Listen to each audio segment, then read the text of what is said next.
Αγαπητοί ακροατές, καλησπέρα σας. Βρισκόμαστε στο Ράδιο Πατρίδα και έχουμε λοιπόν τη χαρά να έχουμε καλεσμένο στην σημερινή μας εκπομπή τον κύριο Μπελεγρή Σάβα. Ο κύριος Μπελεγρής είναι υποψήφιος βουλευτής νομού Δωδεκανήσου με την Ελλήνων Συνέλευσης. Είναι η πρώτη φορά που βγάζουμε τον κύριο Μπελεγρή στο ραδιόφωνο μας, στο Ράδιο Πατρίδα. Και η θεματολογία μας λοιπόν, σημαντική και αυτή, έχει να κάνει με την ηθαγένεια, ανηθαγένεια και για το ρόλο των ΜΚΟ. Όλα αυτά λοιπόν θα μας τα πει σε ελάχιστο χρόνο, σε λίγα δευτερόλεπτα. Έχουμε στη τηλεφωνική μας γραμμή τον κύριο Μπελεγρή. Θα θέλαμε κύριε Μπελεγρή με την καλησπέρα μας να μας πείτε ποιος ακριβώς είστε, λίγα πράγματα για εσάς. Και σιγά σιγά λοιπόν, όπως κάνουμε κάθε φορά, λοιπόν, να ξεκινήσουμε την εκπομπή μας με την θεματολογία που έχετε επιλέξει. Καλησπέρα καταρχάς. Καλησπέρα και σε εσάς κύριε Μορφίδη. Καλησπέρα σε όλους τους ακροατές. Σας μιλάω από την όμορφη Ρόδο. Εκπροσωπούμε τα Δωδεκάνησα, βέβαια όλους τους Έλληνες. Είμαστε εδώ για την ενημέρωση των πολιτών, ώστε να αντιληφθεί όσο το δυνατόν περισσότερο και δικαιότερα την όλη κατάσταση που επικρατεί και το πώς μπορεί να λάβει ένα τέλος σε όλη αυτή τη διαδικασία, η οποία είναι μόνο σε βάρος των Ελλήνων ηθαγενών. Να παρουσιαστώ λοιπόν και εγώ. Είμαι γονέας, πατέρας δύο παιδιών, παντρεμένος. Είμαι στον αγώνα από το 2015, στον αγώνα της απελευθέρωσης των Ελλήνων, ο Πανταχού της Γέας.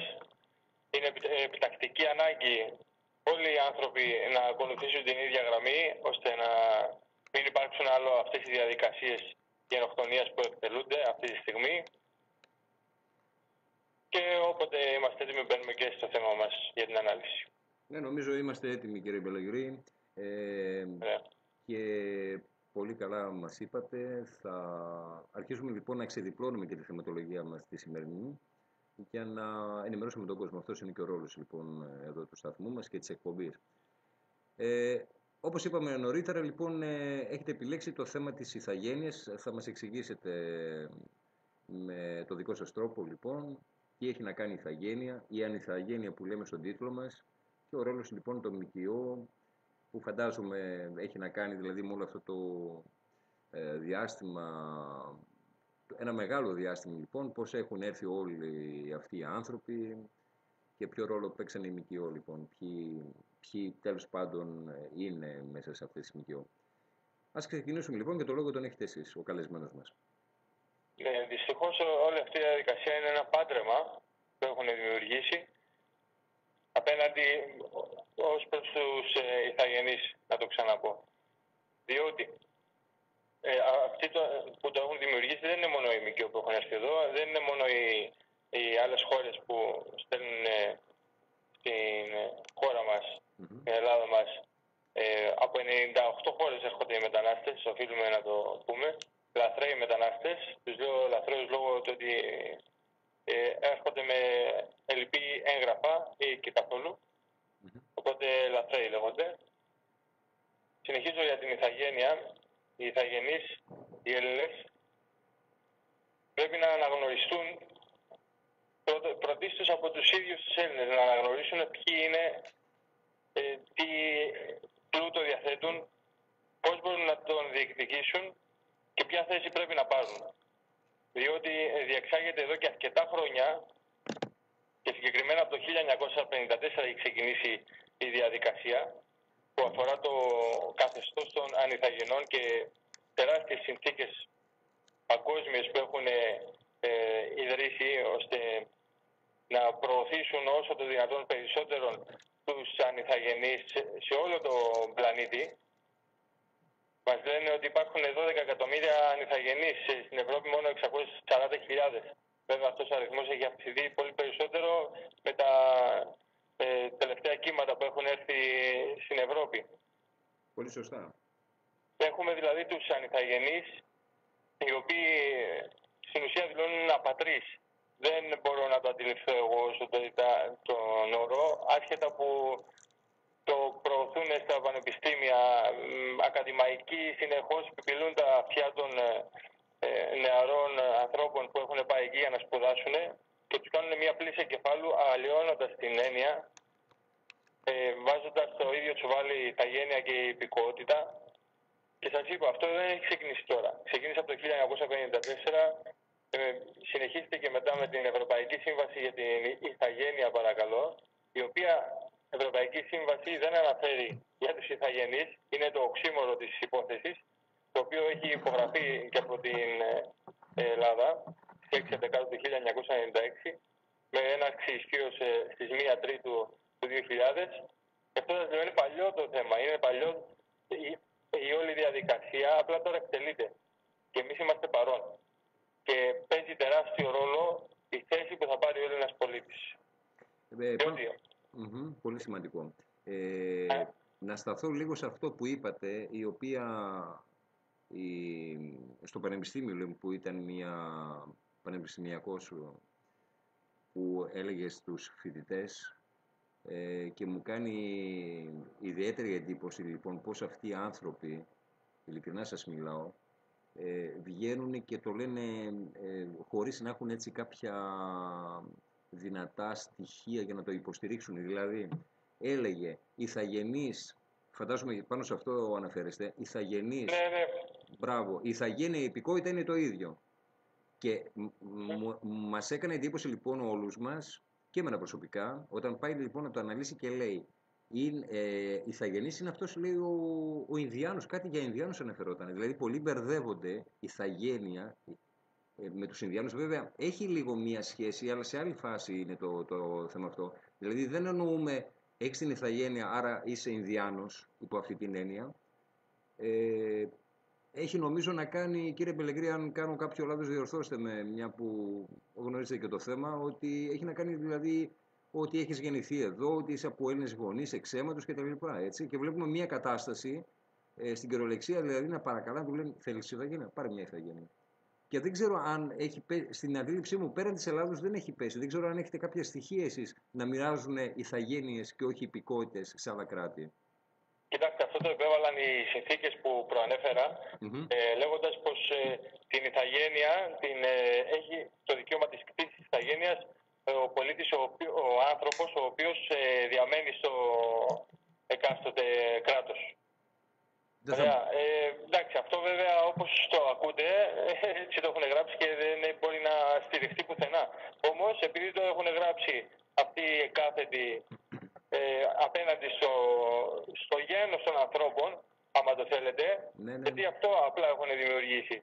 Μια συνεχής διαστρέβλωση της πραγματικότητας, ακόμα και από την έννοια της λέξεως, και πάνω σε αυτό, είναι ασταθείς όσα λέγονται, όσα γράφονται εδώ και αρκετά χρόνια. Αλλά αυτές οι ασταθείς κατασκευές όχι μόνο τα χρησιμοποιούν, τα μεταλαμπαδεύουν συνεχώς, ακόμα και στην πέμπτη δημοτικού έχει πέσει πληροφορία σε μένα προσωπικά, να προσπαθούν να αλλοιώσουν την έννοια της λέξης.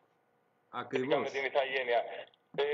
Και να βάλουμε λίγο στο τραπέζι τη συζήτηση μας και κάτι ακόμα. Γιατί όταν λέμε ηθαγενείς, να ξέρετε ότι χρήζουν επιδομάτων, έτσι. Επιδομάτων σύντησης, στέγασης, πολλά τα επιδόματα, πολλά τα λεφτά. Όπως αυτό βιώνουμε εδώ και αρκετά χρόνια και με τους Αθήκανους. Είναι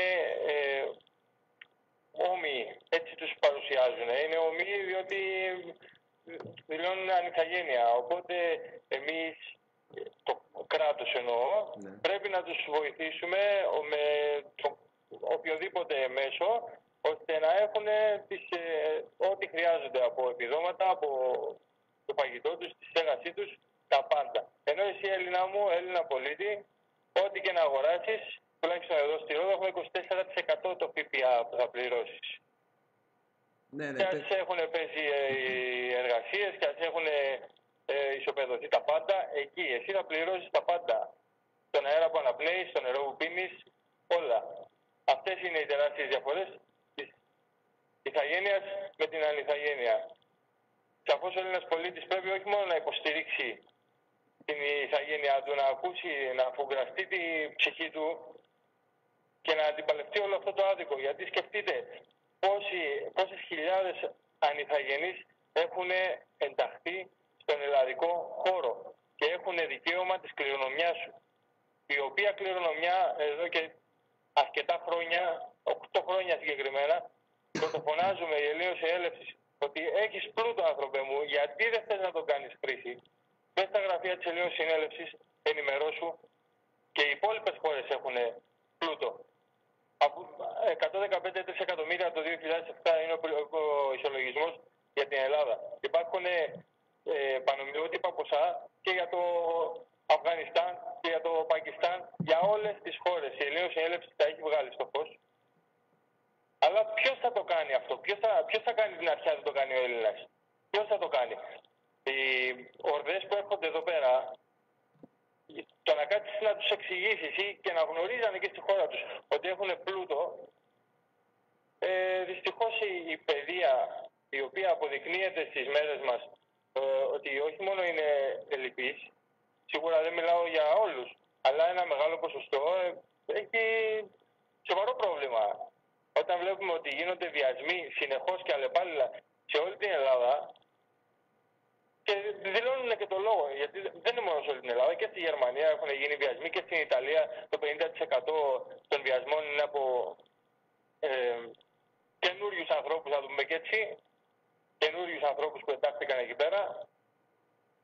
Δεν θέλω να το πάω ότι έχει συσχέτιση το δόγμα του. Αντιλαμβανόμαστε. Αυτή τη διαδικασία. Όχι. Θα ήθελα να σταθώ, κύριε Πελεγρή, στο εξής σημείο. Δηλαδή, έχουμε μπερδέψει, ενώ έχει τη σημασία η κάθε λέξη, βλέπουμε με τα λεγόμενά σας και αυτό που βιώνουμε πραγματικά και είναι αληθές, ότι ο ηθαγενής, ο άνθρωπος που είπαμε μονολεκτικά έτσι 5 πράγματα και ο καθένας που γνωρίζει καταλαβαίνει, τον έχουμε κάνει λοιπόν υπήκο. Και αυτοί οι άνθρωποι που μπορούσαν κάλλιστα με τα δικαιώματα που έχουν αποκτήσει, εφόσον εργάζονται, εφόσον είναι φορολογούμενοι κτλ., όπως γινόταν δηλαδή με Έλληνες που πηγαίνανε σε πρώτη φάση τη δεκαετία του 60. Οι μετανάστες μας. Έτσι, μπράβο λοιπόν, και παίρνανε την ηθαγένεια και μάλιστα σου έλεγε: θέλεις να πάρεις τη μισή, θες να πάρεις όλη, δεν θέλεις καθόλου. Είχες την επιλογή αυτή. Συγγνώμη, γιατί καμιά φορά μπερδευόμαστε κι εμείς. Δεν ξέρω αν είπε ηθαγένεια. Την υπηκότητα λοιπόν. Δεν σου δίνει. Καθαρά, ξεκάθαρα έπαιρνες υπηκότητα όταν πήγαινες σε μια άλλη χώρα. Όταν ήσουν μετανάστης, πήγαινες με πρόσκληση. Χωρίς πρόσκληση δεν μπορούσες να πας. Ακριβώς. Οπότε αυτοί που έρχονται εδώ πέρα, αφού έρχονται απρόσκλητοι, εκτός και αν τους στέλνουν προσκλήσεις και δεν το ξέρουμε, μετανάστες δεν είναι. Ξεκινήσουμε από εκεί. Είναι πολύ περίπλοκο το κουβάρι, αλλά κάποιοι άνθρωποι νομίζω φροντίσανε και βρήκαν αυτό το κουβάρι. Για συντομία χρόνου δεν θα μπούμε σε λεπτομέρειες, γιατί έχει να κάνει με εμπόλεμες χώρες, από πού προέρχεσαι, πώς πας, πού πας και όλα αυτά. Ναι, την εμπόλεμη χώρα την έχουμε τώρα απέναντί μας, την Τουρκία, γι' αυτό έχει ανοίξει μέτωπο παντού. Για να λέγεται εμπόλεμη χώρα, ώστε οι χώρες γύρω της να μπορούν οι άνθρωποι που είναι σε εμπόλεμη κατάσταση να μην μείνουν στην Τουρκία, να έρθουν στην Ελλάδα. Γι' αυτό βλέπετε και είναι τόσο large ως προς τον πόλεμο η Τουρκία. Δεν έχει τέτοιο θέμα. Μπορεί συνέχεια να διοχετεύει το μίσος σε όλα τα πεδία και επίπεδα απέναντι στους ανθρώπους γύρω, ώστε να γλιτώσει από τους μετανάστες έρχονται σε σένα. Καταλαβες. Αυτό έχει γίνει, κύριε Μορφίδη. Αυτή είναι η διαδικασία που εκτελείται. Η αλήθεια είναι, κύριε Πελεγρή, ότι έχουμε λοιπόν μια Τουρκία, την έχουμε και εδώ πέρα πάνω στον Εύρο, την έχει φυσικά του η Ρόδο. Είμαστε στα δύο άκουρα τώρα που μιλάμε και κάνουμε την εκπομπή. Και τουλάχιστον και με γυμνού οφθαλμού βλέπουμε, αντιλαμβανόμαστε, ακούμε, τους έχουμε δίπλα και ξέρουμε πώς και τι. Αν κάπου χρήζουν λίγο κάποιας βοήθειας, κάποιες μερίδες ανθρώπων, ναι, αυτό συμβαίνει για όλο τον κόσμο. Αλλά εδώ είναι ένα στημένο παιχνίδι, θα έλεγε κάποιος. Και αποδεικνύεται, σου το λένε και οι ίδιοι. Δηλαδή, όπως είπα νωρίτερα, έχουν μπερδέψει τον ηθαγενή, τον έχουν κάνει εσκεμμένα. Τον υπήκο που θα μπορούσαν να δώσουν μια υπηκότητα, τον δίνουν ηθαγένη και πάει το καθεξής. Και βγαίνουν, μου αρέσει κάποιοι, ούτε καν θέλω να μπω στη διαδικασία να αναφέρω, όχι τα ονόματά τους, αλλά και τα κόμματά τους, που κομματιάζουν και το ξέρουμε και διαιρούν λοιπόν τον κόσμο και δεν μιλάνε για συνένωση, αυτό που προσπαθεί να κάνει η Ελλήνος Συνέλευση. αλλά αυτό καλύτερα τα λένε οι καλεσμένοι παρά εγώ. Είναι καμιά φορά, ξέρετε, και αυτό το αυθόρμητο και που έχεις όλα τόσα πράγματα να πεις, οπότε δεν θα ήθελα να μπω στη διαδικασία του καλεσμένου γιατί είμαι αυτός που άλλος είναι ο ρόλος μου. Παρ' όλα αυτά λοιπόν είμαστε σε δύο κομβικά σημεία λοιπόν και όπως είπα νωρίτερα βλέπουμε και έχουμε μια διαφορετική αντίληψη και δεν καθόμαστε να δούμε τα μέσα μαζικής ενημέρωσης, εξαπάτησης θα έλεγα. Οπότε έχουμε μια πάρα πολύ καλύτερη εικόνα. Διότι βλέπουμε τα γεγονότα Ναι. και τα πεπραγμένα. Ακριβώς. Βλέπουμε τα fake που έχουν ψηφίσει, βλέπουμε τις δηλώσεις τους, όπως μάλλον αυτή θέλατε να αναφέρετε του κ. Μητσοτάκη, όπως και τοποθετήθηκε ότι θα πολεμήσει τον ατιβισμό. Mm-hmm. Το κάνει με δεξιοτεχνία, μπορώ να πω. Ακόμα και για την προστασία των άκρων, άμα το θέλετε, όπως εδώ στα νησιά του Αιγαίου, όπως και εκεί στον Εύρο, υπάρχουν εχμές για να κλείσουν κάποια στρατόπεδα. Το έχουν θέσει στο τραπέζι όταν θέσανε και για την αλλαγή της 12μηνης θητείας στο στρατό Ξηράς. Τέθηκαν και αυτά τα ζητήματα, τα οποία δεν ακούστηκαν ακόμα τουλάχιστον πουθενά. Ούτε τα πρακτικά τα έχουν αναρτήσει, αλλά θα το κάνουν όταν είναι τελεσμένα τα γεγονότα. Είμαστε, τους παρακολουθούμε. Γνωρίζουμε βέβαια ότι έχοντας παραδώσει την εθνική κυριαρχία το 2010 ανεφόρον και αμετάκλητα στο Δουκάτο του Λουξεμβούργου, είναι αναμενόμενο να εκτελούν απλά εντολές οι κύριοι αυτοί. Εις βάρος των Ελλήνων, εις βάρος της μητέρας των μητέρων Ελλάς, διεξάγονται τεράστια εγκλήματα αυτή τη στιγμή. Είμαστε εδώ, τα βλέπουμε, όλοι οι πολίτες πρέπει να ανοίξουν τα μάτια τους και να αντιληφθούν τι διεξάγεται, διότι μόνο εμείς μπορούμε να βάλουμε το φρένο. Κανένας άλλος δεν μπορεί να βάλει φρένο στη διαδικασία που διεξάγεται. Πραγματικά κύριε Μπελεγκρή, γιατί βλέπουμε ότι όλοι είναι ενταγμένοι στα κόμματα, είτε τους αρέσει είτε είναι δυσαρεστημένοι, αλλά σου λέει θα ήθελα μια επιλογή, αλλά δεν υπάρχει. Εδώ θα το περάσω και σαν μήνυμα αυτό που είπατε, δηλαδή ας ενδιαφερθεί ο καθένας που θα ακούσει την εκπομπή, που θα πάρει κάποια στοιχεία και να μην κάθεται και ασχολείται με το τι λένε τα μέσα εδώ, γιατί εντάξει, τα παρουσιάζουν όπως θέλουν, τουλάχιστον με νόηση και λογική να καθίσει, να ψάξει και να πάρει λοιπόν τα αποδεικτικά στοιχεία, γιατί χωρίς αποδεικτικά στοιχεία, ό,τι και να λέμε, νομίζω είναι άχρηστο. Ο καθένας μπορεί να επικαλεστεί ό,τι είναι όποιος είναι, αλλά όταν πέφτουν τα ντοκουμέντα που λένε και τα στοιχεία, τα οποία τα αποδεικνύουν αυτό που εσύ επικαλείσαι, νομίζω εκεί δεν υπάρχει, δεν χωράει πλέον αμφισβήτηση. Γι' αυτό είμαστε συνεχώς ενεργοποιημένοι στα γραφεία. Βεβαίως όμως και μπορεί πιο εύκολα κάποιος να έρθει σε επαφή και με την κλήση στο τηλέφωνο, αλλά σίγουρα, όπως είπατε, τα στοιχεία καλύτερα να τα πάρει διαχειρός ο οποιοσδήποτε πολίτης, να τα συζητήσουμε τα θέματα, να λάβει γνώση, να δει πώς η Ελληνοσυνέλευση μπορεί να σταματήσει όλες τις διαδικασίες που διεξάγονται, διότι η επίθεση που δεχόμαστε ως Ελλάς είναι από την παγκόσμια διακυβέρνηση. Εγώ έτσι την αντιλαμβάνομαι. Γιατί δεν ξεκίνησε χτες αυτή η διαδικασία, ούτε είναι ξέχωρο κομμάτι η Τουρκία που προσπαθεί να μας διεκδικήσει. Δεν μας διεκδικεί μόνο η Τουρκία. Μας διεκδικεί και όποιος άλλος προωθεί την διεκδίκηση της Τουρκίας προς την Ελλάδα. Και αυτοί τους παρουσιάζουν ως συμμάχους μας. Το 2020 και εμείς απλά καθόμαστε και χαζεύουμε την τηλεόραση και κρεμόμαστε από τα χείλη τους. Από τα χείλη ποιον? Από αυτόν που παρέδωσαν την εθνική κυριαρχία. Για ποια κυριαρχία τότε μιλάνε? Για ποια στρατόπεδα? Για ποιο στρατό μιλάνε? Για ποιο στρατό? Ποιο θα προστατεύσει ο στρατός? Ή μήπως ο στρατός είναι εκεί μόνο για να στήσει τις σκηνές στη Μόρια που βάλανε φωτιά οι μετανάστες? Μήπως είναι μόνο γι' αυτό, για να εκτελεί εντολές? Ποιος στρατηγός θα υπερασπιστεί την Ελλάδα? Και γιατί δεν το έχει κάνει ακόμα? Απλά συνεχίζει να εκτελεί εντολές. Πραγματικά, και μάλιστα αυτούς που θεωρείς δικούς σου ανθρώπους, αποδεδειγμένως ότι το έχουν αποδείξει λοιπόν ότι σε κυνηγάνε. Και όλα αυτά έχουν να κάνουν, κύριε Πελεγρή, λοιπόν, με αυτά που κάνουν και αξιολογούνται και δεν είναι σε καμία σφαίρα λογικής και βλέπεις ότι έχουν καταστροφικό χαρακτήρα πάνω σου, σαν άνθρωπος, σαν Έλληνας. Σαφώς, αφού εμείς διαμένουμε εδώ πέρα, εμείς τρώμε όλο το παγωτό εδώ πέρα. Εμείς τα λουζόμαστε. Ο Έλληνας πολίτης πληρώνει όχι μόνο για τα kit, όχι μόνο για τα επιδόματα των μεταναστών, όχι μόνο για την περίθαλψη, ακόμα και για το... Τα πάντα όλα στην πλάτη του Έλληνα. Τα πάντα τα πληρώνει ο Έλληνας πολίτης. Με το πλούτο του Έλληνα πολίτη έχουν στηθεί τεράστιοι μηχανισμοί για να εισέλθουν οι μετανάστες. Ακόμα και τα εισιτήρια τους.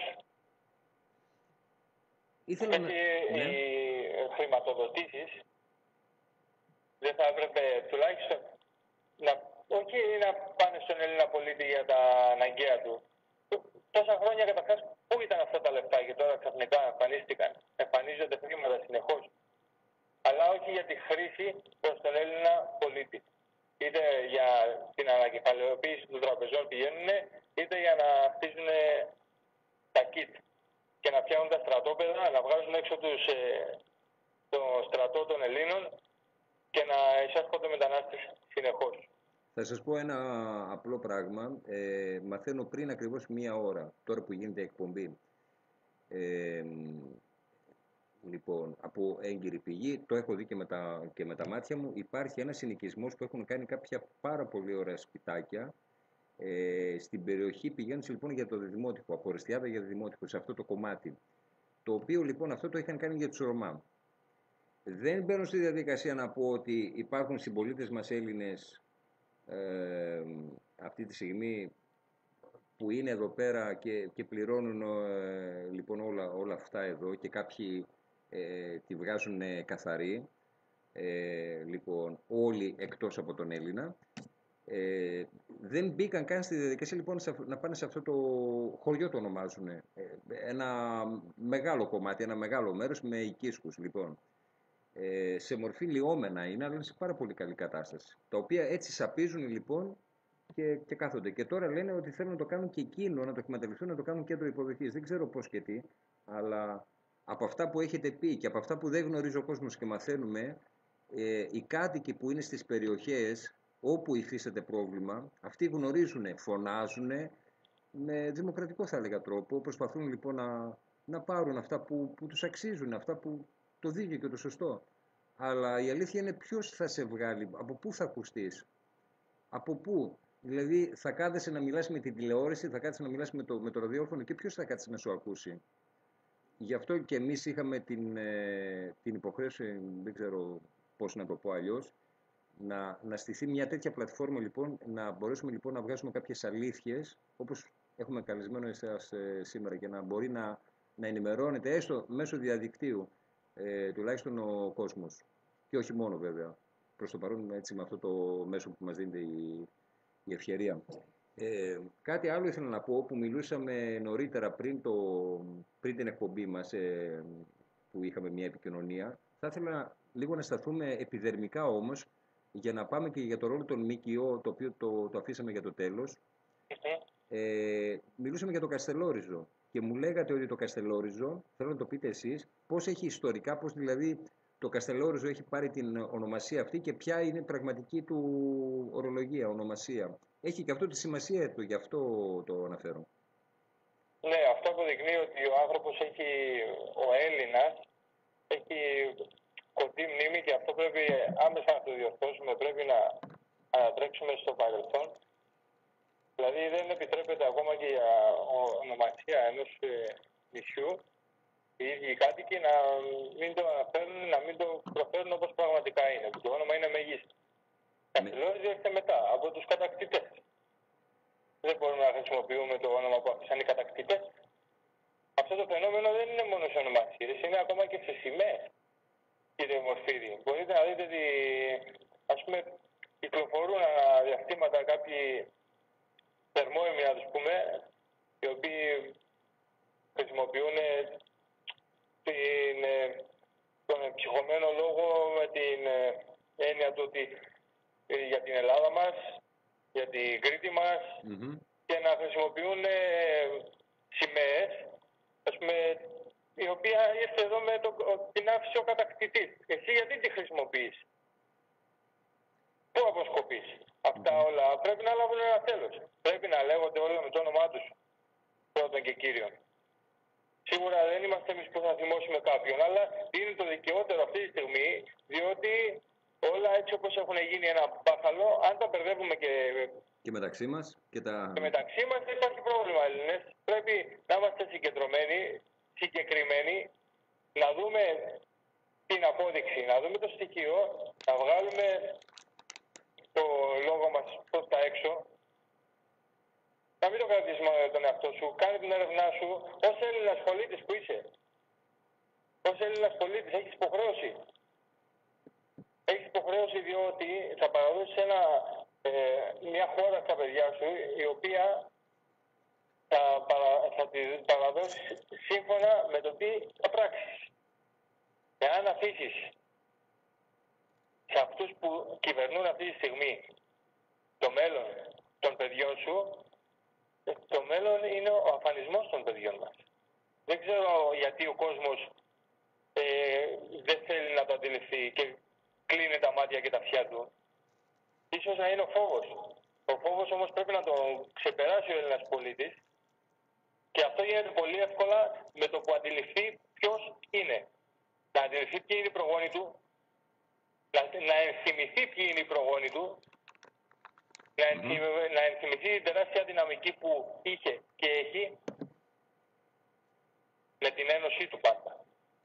Διότι μεμονωμένα δεν μπορείς να κάνεις τίποτα. Η ένωσή μας φέρει τεράστια ισχύ και είναι η ώρα που πρέπει να την κάνουμε χρήση. Να πάρουμε πίσω τα δίκαια και τα δικά μας.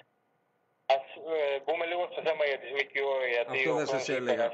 Ναι, γιατί να κάνουμε λίγο οικονομία αυτό. Θα έχουμε και άλλες εκπομπές, σας υπόσχομαι, γιατί με κάθε καλεσμένο αυτό λέμε, είναι πολύ μεγάλα τα θέματα μας και δεν καλύπτονται με λίγες εκπομπές, οπότε θα έχουμε σίγουρα και επόμενες εκπομπές.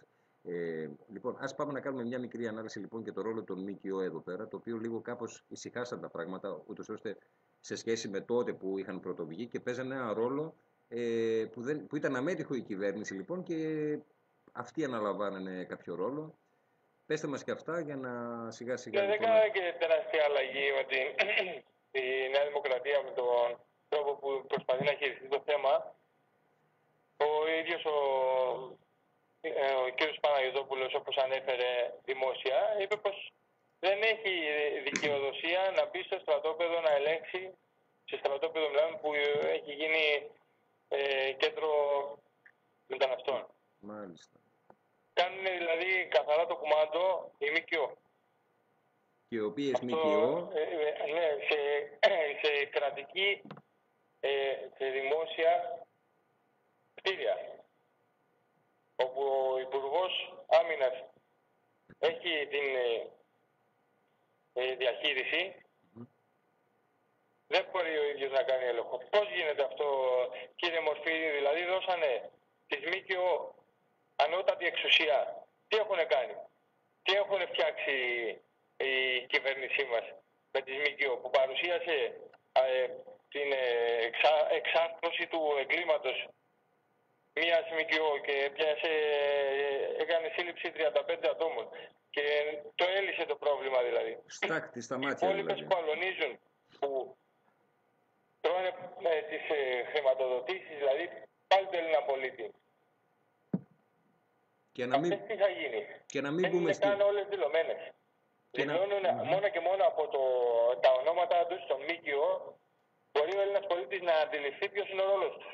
Συγκεκριμένα μία. Is-Raid, έτσι ακριβώς λέγεται. Δεν θέλω να μείνω για τη χώρα που λέει μέσα. Όχι, αυτό θα σου έλεγα. Μπορεί κάποιος να αντιληφθεί τι σημαίνει αυτή η λέξη. Να μην πάμε στη διαδικασία που πληρώνονται. Ας ψάξει μόνο στο κάθε Έλληνας. Ας ψάξει ο Έλληνας πολίτης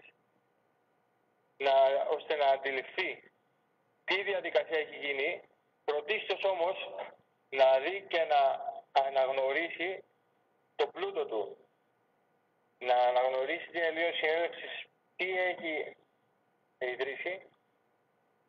Είναι τεράστιος οργανισμός προς τους Έλληνες πολίτες.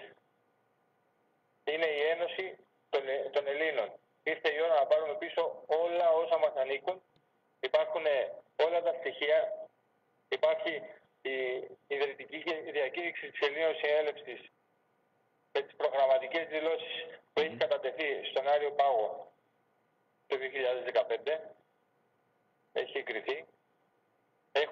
Έχει δεσμευτεί η Ελλήνων Συνέλευση εντός 10 ημέρων με το που πάρει τη διακυβέρνηση να τις εκτελέσει ό,τι γράφεται μέσα, εντάξει, τα οποία γραφόμενα είναι πολύ συγκεκριμένα για όλη την Ελλάδα, για όλα τα θέματα, για όλα τα τμήματα, και ας μείνουμε λίγο και στην ηθαγένεια που ήταν η αρχή της συζήτησής μας, όπου η Ελλάδα δικαιωματικά ανήκει στους αυτόχθονες Έλληνες ηθαγενείς.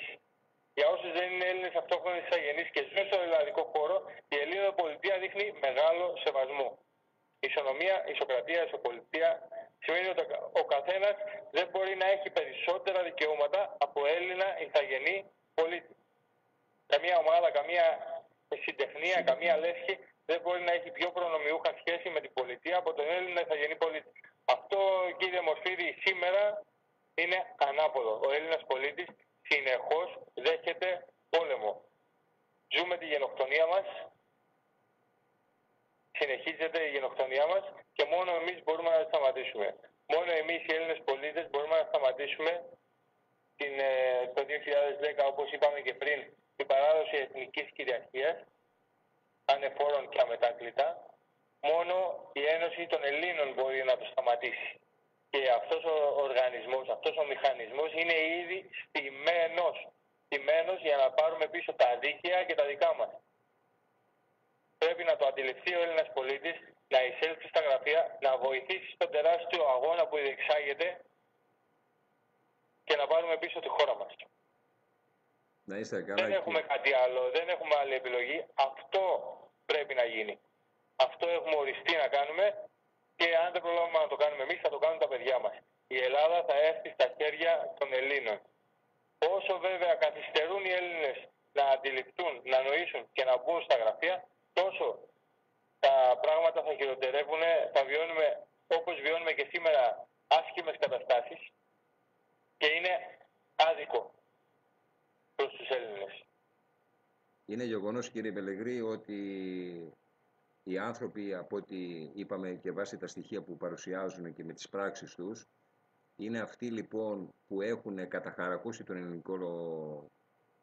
τον Έλληνα πολίτη. Θα έλεγα λαό, προσπαθώ να το αποφύγω, αλλά καμιά φορά η γλώσσα, ξέρετε, προτρέχει πιο γλίγορα καμιά φορά. Παρ' όλα αυτά λοιπόν, γιατί όπως είπαμε νωρίτερα και οι λέξεις και ακόμη και μία τελεία έχει τη σημασία του, πού θα τοποθετηθεί, έχει απόλυτη σημασία. Το ίδιο το κράτος λοιπόν να κυνηγάει το έθνος, το ίδιο το κράτος λοιπόν να ξεπουλάει εθνική περιουσία, το ίδιο το κράτος εσύ που είσαι ηθαγενής να σε κάνει υπήκοο, σκλάβο και κάποιος... Είναι τρελά πράγματα ανάποδα και αυτός ο δυνάστης σου λοιπόν να προσπαθεί να σε σώσει. Είναι πρωτάκουστο αυτό. Το πόσο το ανεχόμαστε και το πόσο ακόμη θα το ανεχόμαστε, αυτό είναι εις βάρος μας. Έπρεπε δηλαδή από χθες που λέμε καμιά φορά λοιπόν έχει γίνει αυτή. Αλλά ξέρετε, κρατάω μια μικρή επιφύλαξη, γιατί αντέχει ο Έλληνας, στο τέλος κάνει ένα μπαμ. Δεν μιλάω για ακραίες περιπτώσεις, δεν μιλάω για κάποιους ανεγκέφαλους που μιλάνε για όπλα, γιατί στην ουσία τι θα πας να σκοτώσεις τον αδερφό σου. Το μοναδικό όπλο λοιπόν που σου δίνεται αυτή τη στιγμή λοιπόν νομίζω είναι η πένα, είναι οι ίδιοι οι νόμοι, όσο και καλοί ή κακοί κι αν είναι, αλλά τους λείπουν κάποια βασικά στοιχεία. Και αποδεικνύεται και από τη σημερινή μας κουβέντα. Τους λείπουν οι αξίες, οι αρχές, και εδώ έρχεται να προσθέσει και τους πολιτιακούς νόμους, διαβάζοντας και παίρνοντας την πληροφόρηση εγώ σαν άνθρωπος, ασχέτως δηλαδή την εργασία που κάνω αυτή τη στιγμή και παίρνουμε τη συνέντευξη. Και εγώ δεν πάβω να είμαι, όπως και εσείς και όλοι μας που ακούν αυτή την εκπομπή, σαν μονάδες μέσα στο σύνολο της κοινωνίας, αλλά ενδιαφέρει όλους μας. Άρα μιλάμε για μία συνένωση. Πραγματικά ήταν ιδιαίτερη τιμή που ήρθαμε σε επικοινωνία και σας βγάλαμε λοιπόν στην πρώτη και παρθενική εκπομπή, θα έλεγα. Θα μεσολαβήσουν και άλλες και είναι ιδιαίτερη χαρά λοιπόν να σας έχουμε και μετέπειτα. Πάντα σε μια επικοινωνία μεταξύ μας. Είναι και εμένα που με καλέσατε.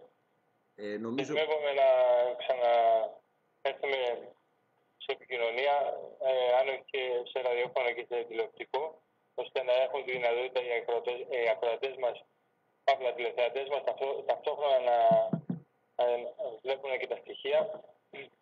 Δεν πάβει όμως να είμαστε εδώ, στη Ρόδο, στο γραφείο που εδράζεται η Σαμαριτά, με όλα τα στοιχεία στοιχειοθετημένα. Οι Έλληνες πολίτες ας έρθουν στα γραφεία να μελετήσουν. Το ίδιο ισχύει από ό,τι αντιλαμβάνομαι και στην περιοχή σας, διότι οι οργανισμοί της Ελληνικής Έλευσης πλέον είναι παντού, τα γραφεία είναι ενεργά.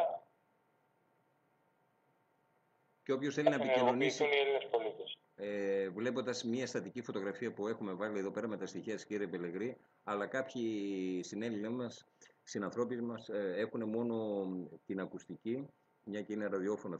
Θα ήθελα λοιπόν να προφέρετε πριν κλείσουμε και το email σας, δεν θα ήθελα να το κάνω εγώ, παρόλο που το βλέπω μπροστά μου, δεν είναι σωστό, και να δώσετε και το τηλέφωνό σας και όποιος θέλει νομίζω να έρθει σε επικοινωνία μαζί σας, γιατί κάποιοι σίγουρα θα έχουν κάποιες απορίες, θα σου πει πολύ καλά τα είπες, αλλά έχω την τάδε απορία, πώς μπορώ να επικοινωνήσω με τον κύριο Πελεγρή? Είμαι διαθέσιμος μας για όλους τους Έλληνες, για όλους τους φιλέλληνες, σε όλα τα μήκη και τα πλάτη. Όποιος χρειάζεται να συζητήσουμε, το κινητό μου είναι διαθέσιμο 694 91 34 045.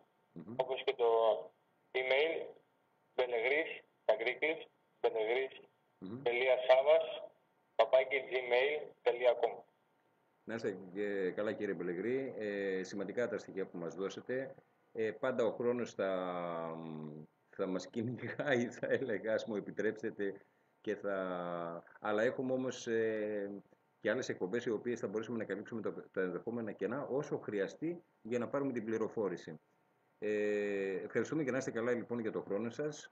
Ευχόμαστε καλή συνέχεια και ένα δίκαιο αγώνα σε αυτόν τον ιερό αγώνα που διεξάγεται προσωπικά και προς το σύνολο της Ελλήνων Συνέλευσης.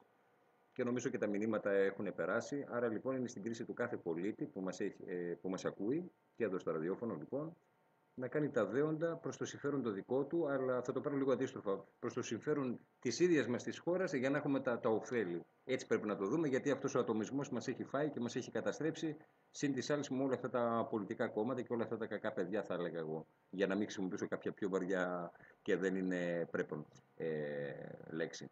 Λοιπόν, να είστε καλά, καλή συνέχεια και θα τα ξαναπούμε συντόμως. Καλή συνέχεια κύριε Μασπίδη. Καλή συνέχεια και σε εσάς. Δύναμη φως. Δύναμη φως κύριε Πελεγρή.